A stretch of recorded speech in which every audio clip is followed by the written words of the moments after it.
कि Ramcharitmanas art of living कहा गया है। आर्ट ऑफ लिविंग एक लेसन है जो घटना घटित करके आपको समझाया गया है। हम उसको रियल में ले रहे हैं, लेसन नहीं ले रहे। क्या कहना चाह रहा है ये नहीं ले रहे। जैसे वाल्मीकि भय ब्रह्म समान, कब जब उसको कहा उल्टा नाम राम राम जप, राम ने कहा। एक चीज ध्यान में रखिए, क्या कहा? राम राम तुम बोलो, ठीक है। कभी वो जब गुरु नहीं मिले, उन्होंने पता किया कि यही गुरु है, तो उनकी दिनचर्या को कबीर ने जाना और सोचा कि ये हमको शिक्षा नहीं देंगे, तो ब्रह्म मुहूर्त में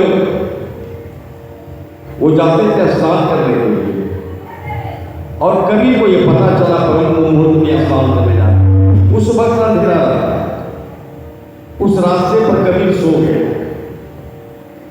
और जब रामानंद गए ब्रह्म मुहूर्त में स्नान करने, तो पैर रख दिया उनके शरीर पर। अंधेरा था, उनको दिखा नहीं, पैर रख दिया। पैर रख दिया जब शरीर पर, उनको पता जब चला कि कोई आदमी के शरीर पर हम पैर रख दिए, तो कबीर के मुंह से निकला था राम राम, रामानंद के मुंह से निकला था राम राम, और कबीर के मुंह से निकला मिल गया मिल गया।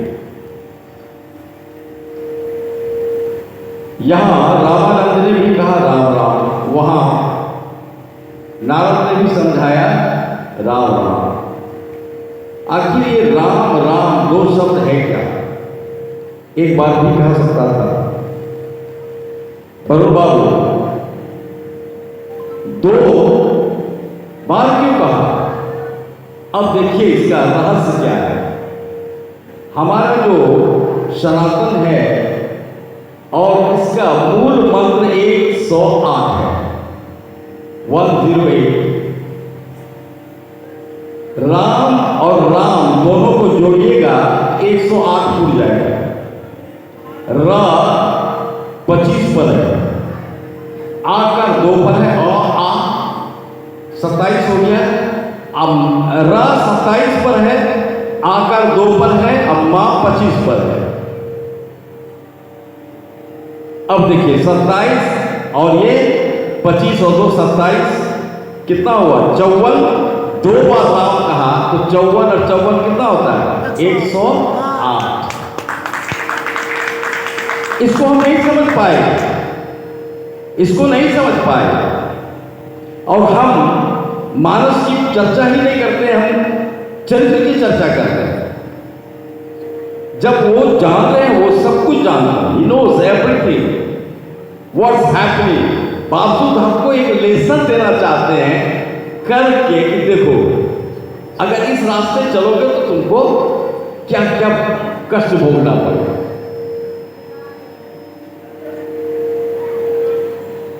ये रहस्य था, और इसी को हम लोग न समझ पाए। इसी तरह आप देखिए कैकेयी का नाम बदनाम कहा जाता है, बनवास दिया, लेकिन ध्यान रखिए